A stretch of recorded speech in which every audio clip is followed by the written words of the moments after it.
Hi everyone, welcome back to my channel.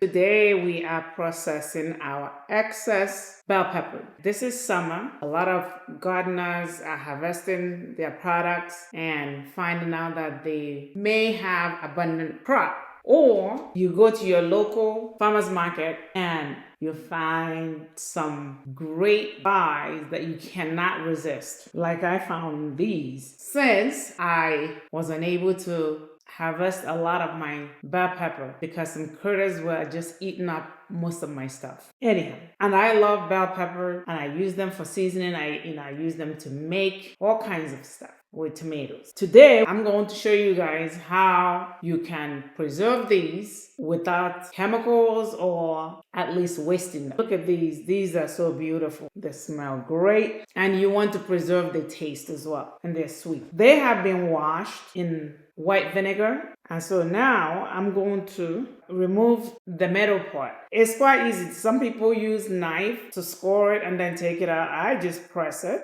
If you press it enough, you can hear the crack. They open up easily, and all you need to do is to kind of press down and pop it out. Now, you can choose to preserve these if you know where they're coming from, if you think they're organic, and then keep the seeds, dry them up, and then use them later. The cheap way, you get 2 for 1. Let's say if you bought them, now you have seeds for next year. So I'm just going to, again, show you how easy these pop out. I'm going to finish the rest, and then I'll come back and show you how we cut these. One of the biggest problem with this and tomatoes, you buy bell peppers, your food calls for maybe half of this, and then you don't know what to do with the rest. What do? You put it in the fruit and vegetable section of your fridge. You don't use them. Come back a week later, they get soggy and they have lost all their usefulness. So this way, by doing this, you're not in a hurry to use them,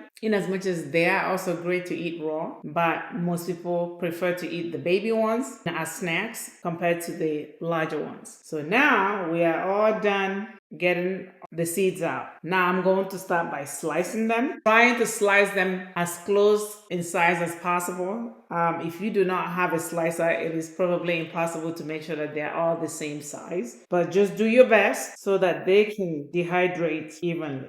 Just slicing. Be careful when you're slicing with the knife not to cut your fingers. You can slice them this way and then turn them around and dice them if you prefer. I found that lengthwise works for me, but I'm also going to do some dicing because I'm going to dehydrate some in the dehydrator and then dehydrate some in my oven to show you that if you don't have a dehydrator, you can do this in a regular oven. Now, I'm not particular about removing the white part or if there's any seed caught up there. It really doesn't bother me. The seeds are not hot anyway if you're sensitive to heat. Now, I like dehydrating these because it makes it easier for me to use them in making some Nigerian jollof rice or making some seasoning or some sauce. And they store better anyway. They can store for up to 1 year. It's a win-win every which way you look at it. And you can also use them to add some sweetness to whatever you're cooking. In the meantime,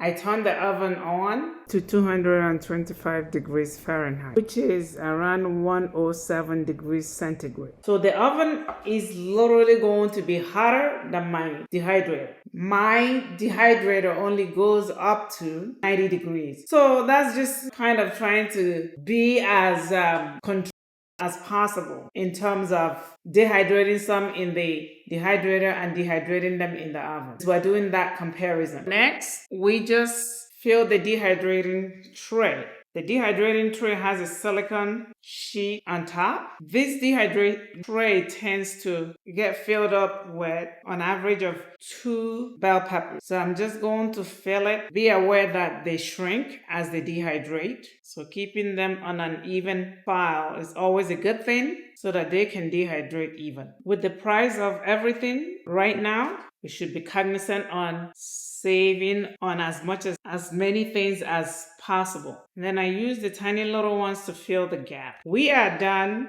putting them in the dehydrating tray. Now we are going to put them in the dehydrator behind us. This right here is the one that I'm going to put in the oven to dehydrate in the oven. So here we go. Let's go load up our dehydrate. And then we're going to put this in the oven that has already been preheated to 225 degrees Fahrenheit or 110 degrees centigrade. And we're going to leave it in the oven for about 12 to 18 hours, possibly 24 hours. So now we are going to set our dehydrator at 90 degrees centigrade. That's the highest that we can actually set this dehydrator. And we're going to leave it between 18 to 24 hours. But we will check it at 12 hours to see where we're at. Plug it in. Going to set it at 90 degrees, and we're going to set the timer to 18 hours for now. And then we're going to leave it there and come back in 12 hours to check on it.